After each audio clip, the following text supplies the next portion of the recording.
to the studio. Come on in. Hello, we are Color Me Happy Fiber Arts. I'm Linda. And I'm Michelle. And if you like making things with colorful yarn and you love nature and you like learning new things, then you're in the right place. This is our monthly YouTube show. Yeah.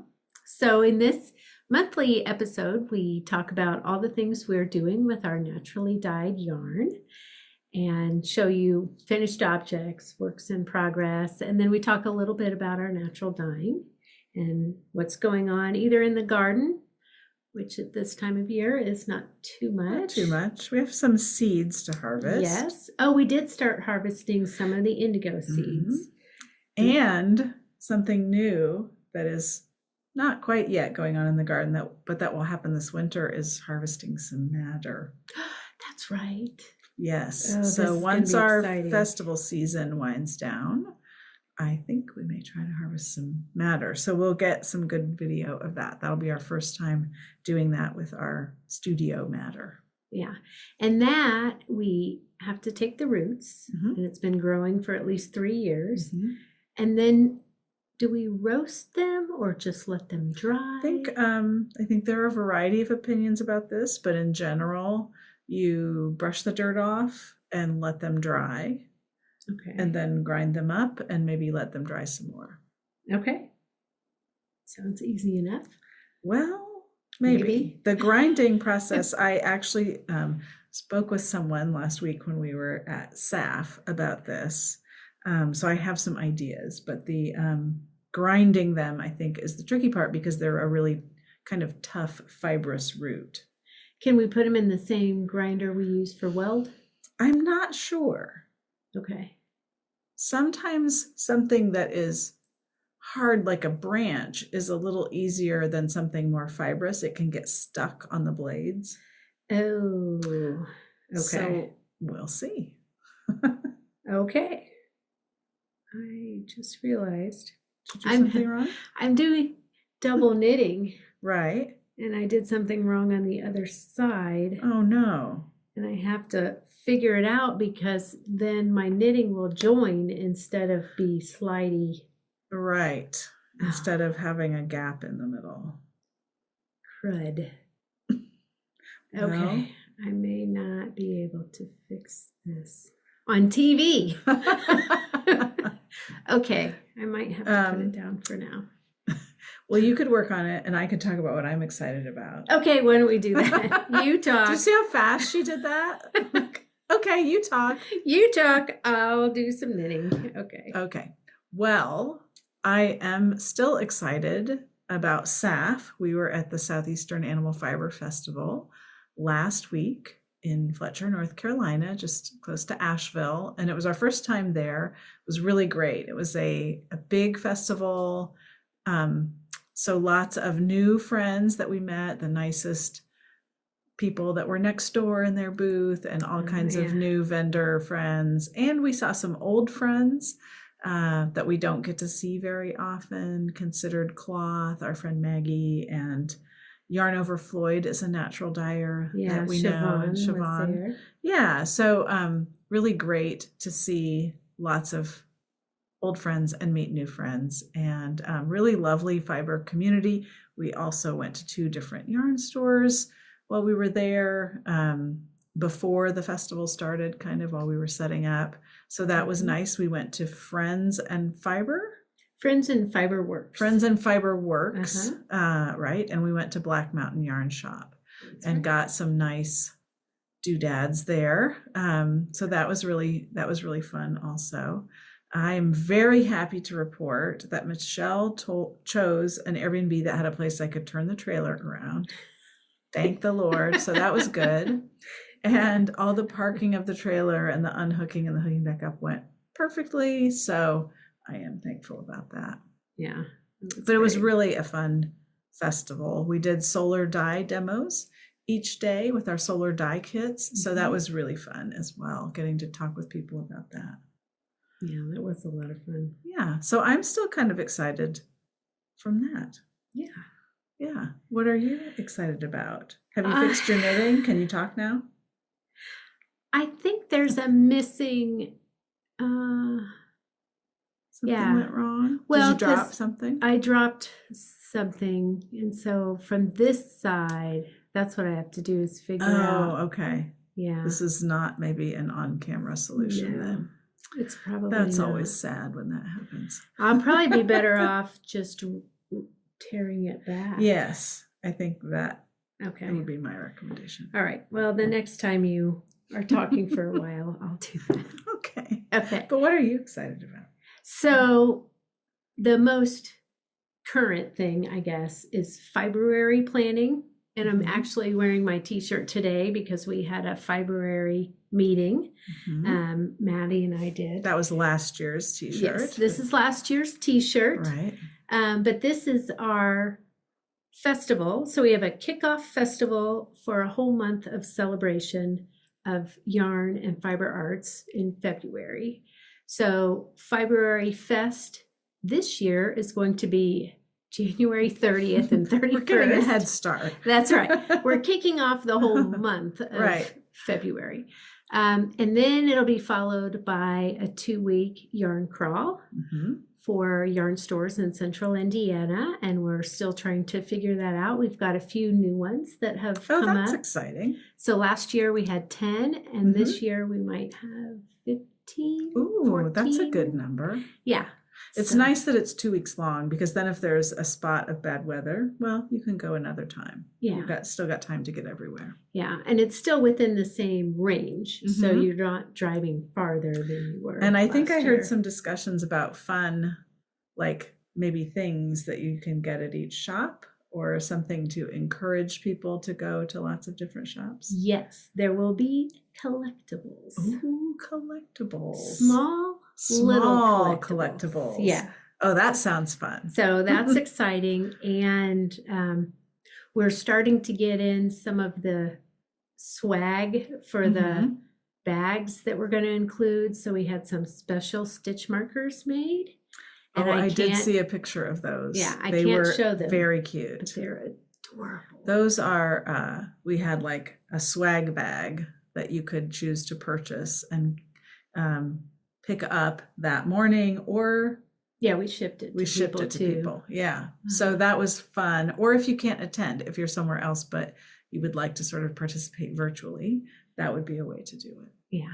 So we're going to have those out, and we have a t-shirt design. So we've gotten the proofs back. Lots of good iterations on the t-shirt design discussions. It went back and forth, starting with something that looked like yarn balls poking out of overalls, and that was not what I meant. It was supposed to be a basket, and it looked kind of goofy. So it's gotten a lot better than that. But so I'm excited about FIBRuary and all that planning. And I am too. I'm excited about the new venue, which is really nice. Well, I'm sure we'll talk more about that later. And we did a walkthrough yesterday. Yeah, and so that was fun. Really cool. And I'm also excited. We decided, as natural dyers and sponsors of the festival, to dye a special, not just a colorway, but a special palette, five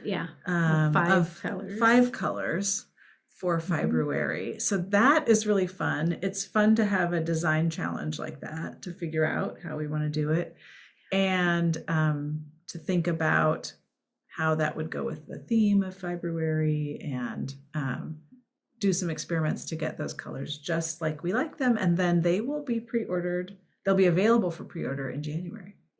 Yeah. So that's going to be really exciting. So that's been a fun thing to think about too. Yeah. All right. Well, we're both working on something. Should we say what that is? Our work in progress. Yes. You can introduce it because you found it. I did find it. This is a little bit of a preview. Depending on when this video goes out, we have our pick of the month, which is a free pattern. Since yarn can be expensive, it's nice to find a good free pattern. And so we're trying to pick one each month that we like and that we have either made or we make a sample. And so we have it available in our yarns, perhaps even as a kit. And so I found the pattern that's called Frida, Frida, and it is a lovely little ear warmer that has a little twist in it. And it's made with fingering weight held with Surrey silk, our favorite combination. Yes. And so I thought that would be a great November pick of the month, because you could make 1 or 2 or 3 as a gift. You could make one for yourself, just for something nice and luxurious and small to have while it's cold. So we are both working on samples, and I actually have one finished, so I can show the work in progress one. And it is mine. Yeah, mine is a variegated yarn that has white and gold specks on it for marigold, held together with a gold Surrey. And mine is a solid green held together with a lighter green Surrey. Right. And I just started this today during a meeting, so it doesn't take very long. Yeah, you just basically, you have to do double knitting, which takes you about 1 minute to learn. And then you just go back and forth for a long strip, 10 centimeters shorter than less than your head circumference. And then there's a really cute way that if you've never done these before, that it shows you how to fold it and stitch it together. And then I'll show one of my finished objects. You end up with this lovely. So this one is cute. Like a light blue and a gray. I'll even demo, even though it'll mess my hair up, but my hair is already messed up. So you just put it on like this. And then you've got your like super fun winter headband. Yeah. There you go. It's so cute. It's really soft, really warm. So that is one of the works in progress that we both are kind of working on now. We are going to make some kits for those. So we'll have those available at St. Luke's Holiday Bazaar.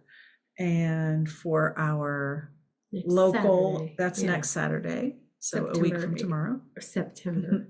November. Whoa, November 8th. Yeah. Yeah. And then November 15th, we have a little small business open house with another artist in our neighborhood. And so we'll have them there as well. Yeah. And then who knows, maybe they will show up somewhere else. Yeah. All right.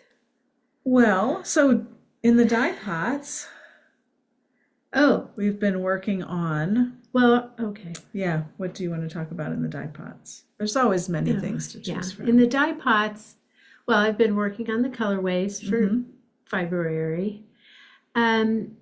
We were working on some Christmas colors. Last month.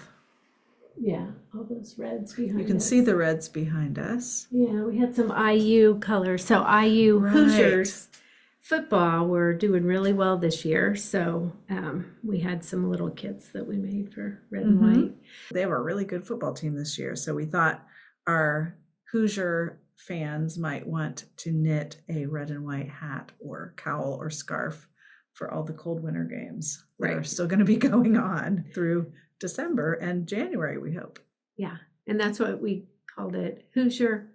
It's Hoosier fiber for Hoosier football, because it's our back home again Cormo and alpaca blend that we're growing here in Indiana.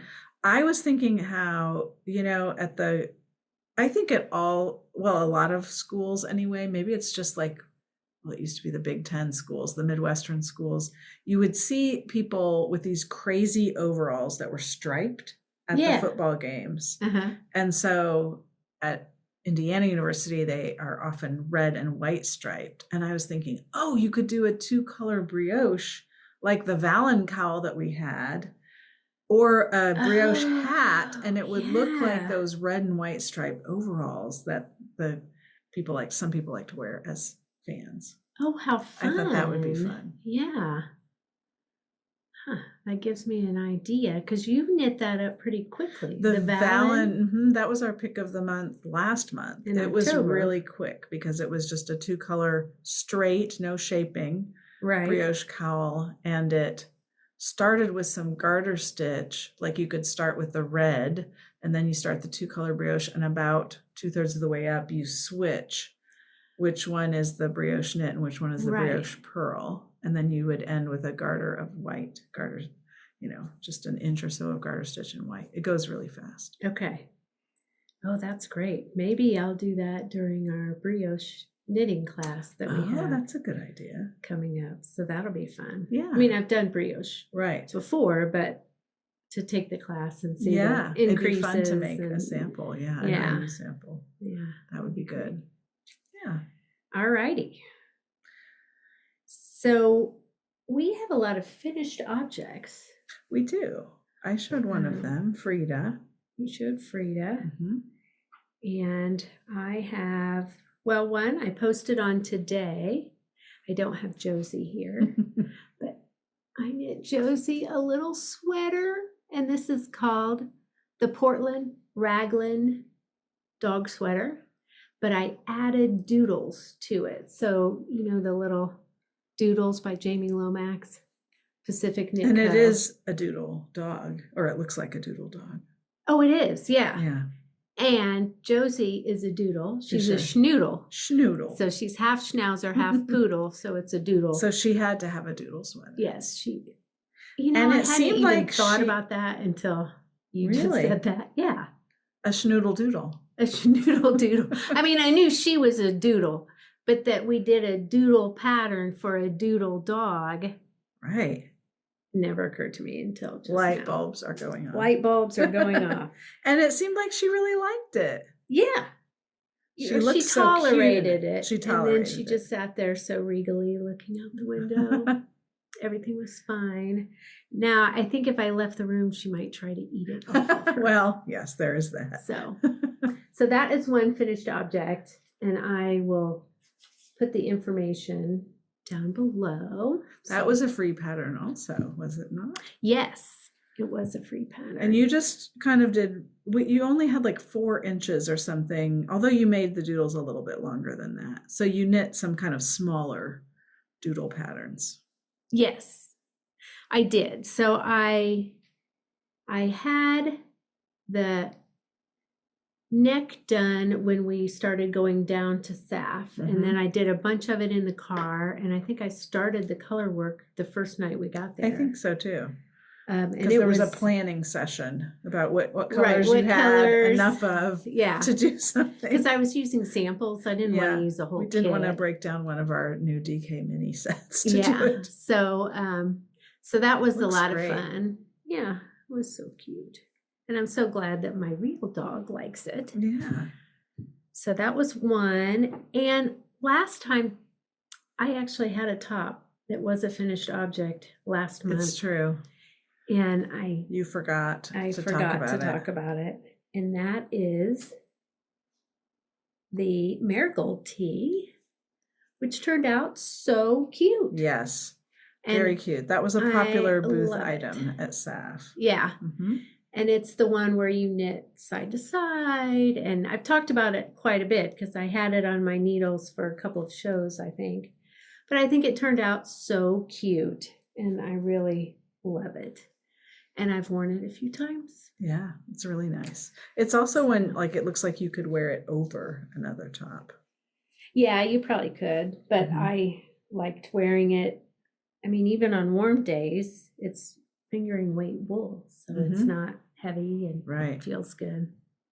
Right. And then my real achievement on the floor is my kimono cardigan number 3. And this is the one where I did the fade. So this was you'll for have to the stand up so they can see the fade. I did it as part of our knit along.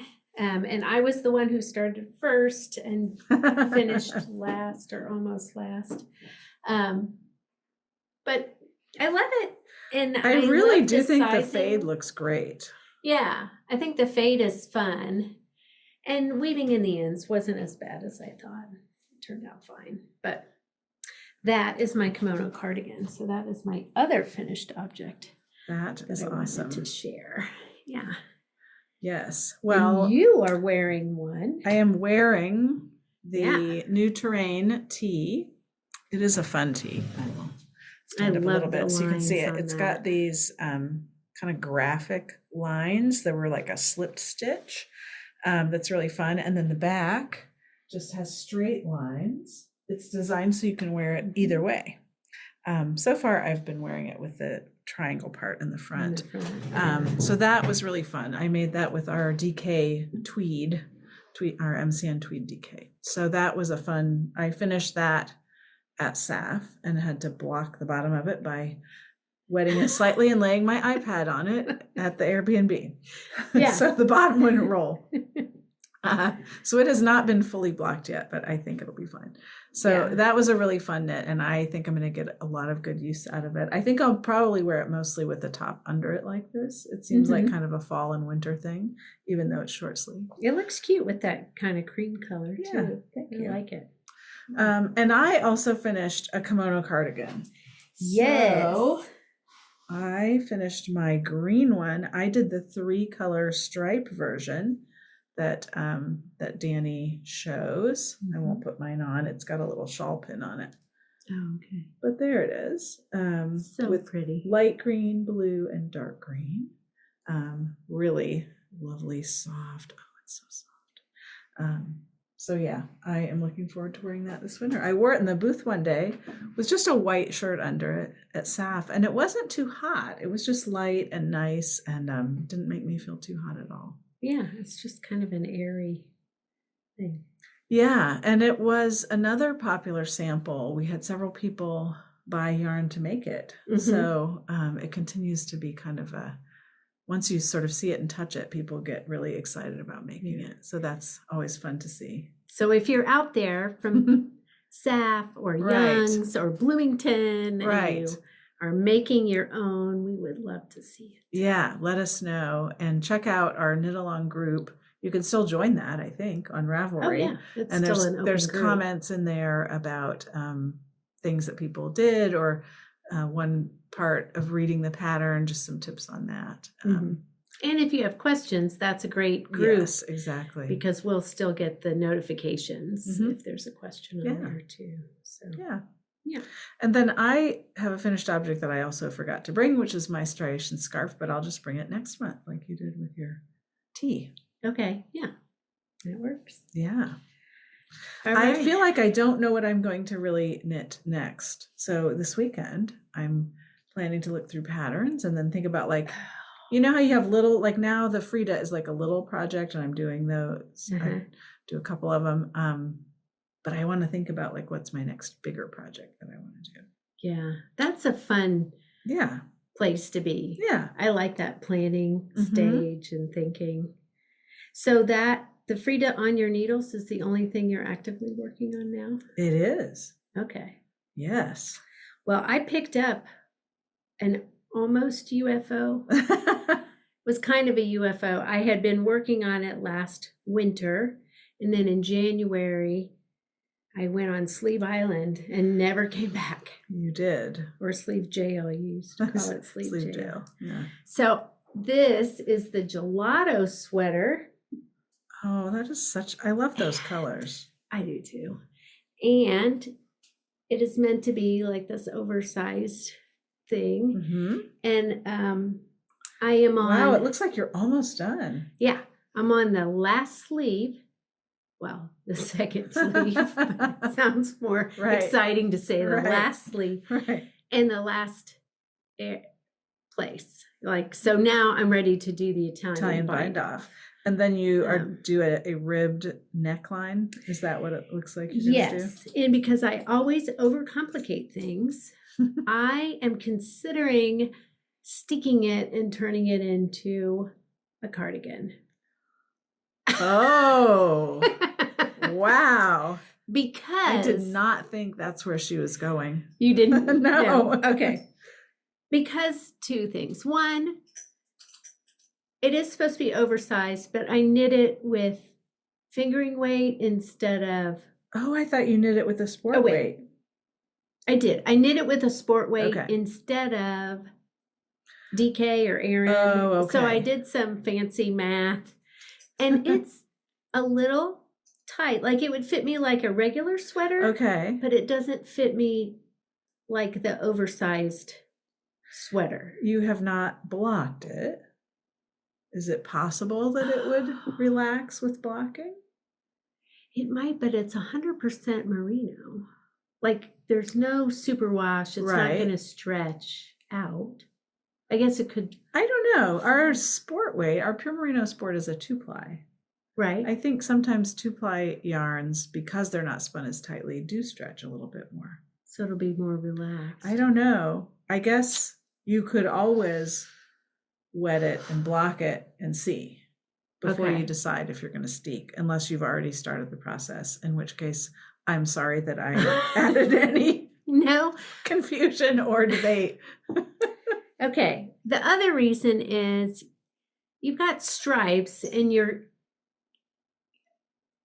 I ended up on my sleeves carrying the color up and it was fine. Mm-hmm. But when I had started on the back, I didn't carry my color up because I thought jumping from this green to this green was too far. Oh. And so I had all these So you have a lot of ends. And so then I thought,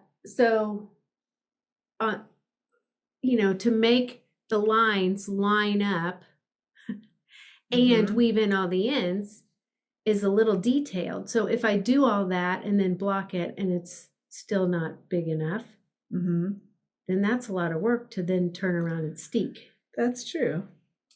Because steeking, I would just start picking up stitches now to knit the ribbing, and then I could cut right there, and I don't have to worry about weaving in anything, really. But yeah, it was designed as an oversized sweater, not a cardigan. I don't know. Let's see, like it fits me, but it's not gonna be like I'm hanging out in a bag. You know? Is that what you're going for? Not really. But it's not gonna be like that oversized. Like this is like you just I think it'll feel too tight on me. Okay. I don't know. I know you do like oversized sweaters. I do like oversized. Do you think maybe I could steam block it, or can I wet block it even though I could wet block it? I think you could wet block it, yeah. And then without weaving in all the ends first. Oh, I think so.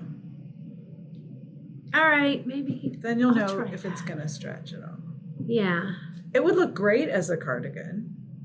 Yeah. I think it would be cute too. But this neckline isn't quite right for a cardigan. Then if you were going to steek it, would you rib the neckline and the edge in the at the same time? Yeah. Like with this color. Yeah. So what I would do is, this is supposed to be the front, but if it was a cardigan, this would be the back. So I would do short rows up here so that the back sits higher in cream, like some short rows. In ribbing? Uh-huh. Okay. I think you do it in ribbing. I can't remember. I have to look back at the pattern. Okay. But then I would pick up all along down here and up here and around the back, and I would do ribbing. Right. Like a shorter ribbing. I think it would be cute either way. So it really depends on, you want it to feel good on you. Like you've worked a long time on a knitted garment and you really want it to feel good. So whatever feels best is the right thing for you. Got it. Okay. We can call this episode To Steek or Not to Steek. To steek or not to steek. Okay. You guys can weigh in because this is not happening this weekend. The plumbing is out in the studio. We're sitting in the studio, but we can't actually do any work. Well, we can do other work. Right, but we can't do any dyeing. We can't do any dyeing. I can't put any water in the sink until they come back Monday and finish the job. So let Michelle know if she should steek or not steek. Yeah. Yeah, that's good. We'll just do an official poll. Yeah. Okay. That'll be great. Yeah. And if you want to weigh in on what I should knit next, please let me know. Oh, no, wait. I know what I should knit next. Do you have any more holiday gifts? I have no? not really thought about the gifts yet. Oh, But okay. I did swatch something. I swatched with my Aran yarn I got at Kerry Woolen Mills right. in Yeah. Ireland. And I need to re-swatch and then see how far the math is off on that. But it's a vest, so it won't be quite as dangerous to do. But it's a traditional Aran vest with cables. That's what I should do next. You should, yeah, for yourself knitting. Yes, Yeah. I'll have to have some other project that is not so pay attention to the fabric, though. Right. So that means I can think about what that project will be. Okay. Yeah. Yeah, that sounds good. All right. Well, I think that is all that I have in my project bag. Yeah, me too. We are getting ready for some classes here. It's actually going to be a busy holiday season. It is. We're going to have spinning class. Right. We're going to spin a hat for the holidays, and that's going to be fun. And we have a learn to knit brioche class. Right. 2-color brioche. Yeah. So we'll have that fun coming up, and then maybe by Thanksgiving we'll be just doing some dyeing and not too many other things. Yeah, that'll be nice. Yeah, that'll be good. We hope you're having a fun fall and getting ready for the holidays and having lots of cozy time to knit or crochet or whatever kind of fiber art you love to do. That's right. And remember to create, connect, and celebrate community wherever you are. That's right. We'll see you next month. Okay. Bye.